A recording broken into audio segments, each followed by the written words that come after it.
hebben hier nu 1,5, 2 dagen rondgelopen en nog dringt het niet echt tot je door.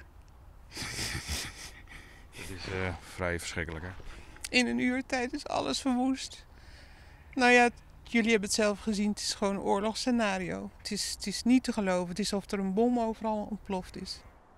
Het begon met 1 boomtop van een conifeer die ik op een gegeven moment zag liggen. Even later zag ik zo'n grote boomwortel langs het pad ineens rechtop staan. En van lieverlee zag ik de ene na de andere boom. Of ze begonnen te zwabberen. En toen dacht ik, nou die houdt het misschien nog wel.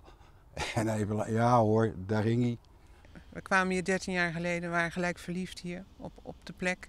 Op de omgeving, op alles. Nou, het is in één keer helemaal kapot. Totaal kapot. Nou, de buurman is aan het kettingzagen, maar dat is hier onbegonnen werk. Dat is hier, nou, hier kan je niks met een kettingzaagje doe je niks. Je moet echt zwaar materiaal aan te pas komen, want dat is onmogelijk. En dan zijn ze nog een week of 2 weken bezig om het weg te krijgen. U bent hier niet voor verzekerd? Nee, dat gaat niet. Nee. Dus hoe moet dit nou verder? Ja, 2 grote boomrooibedrijven uit Friesland zijn hier wezen kijken. En die zijn nu aan het rekenen wat het moet gaan kosten. Die vinden het ook verschrikkelijk. Zelfs de man van de boomrooierij, een hovenier.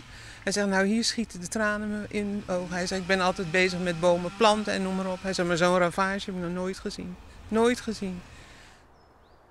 Iedere ochtend als ik wakker word, dan denk ik, nou het was een droom. Ik hoop dat het een droom is, maar de realiteit is duidelijk anders. Hè? Ja. En het ergste komt nog, denk ik, als het weg is. De kaalheid. Ja, hoe lang dat gaat duren voordat hier weer iets eigens staat. Een echt sfeer, dat komt nooit meer. Dat komt nooit meer.